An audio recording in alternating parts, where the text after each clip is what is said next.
I don't want to plant anger on my child, even if they're being, even if they're being called a different race or something. A chance that my child is being, called you're different, you're not white, you're black or brown, whatever, or colored.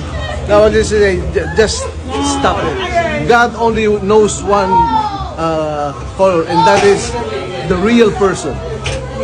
There's in God's eyes, there is no color, all the same. So that I don't want to plant anger on my child, even if they're being, even if they're being called a different race or something. That you will spread, peace and stability to the community. Like to defend themselves. What would you tell that child? Would you tell that child to say it back to that person? No, I will not tell them.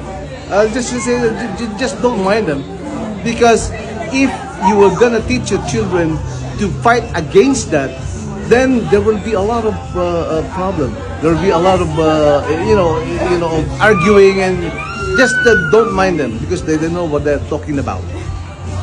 So you're not gonna talk to the school authority about that? Of course, I will report it, but I will not teach my child to fight against that person who called him or her something about the color of the skin.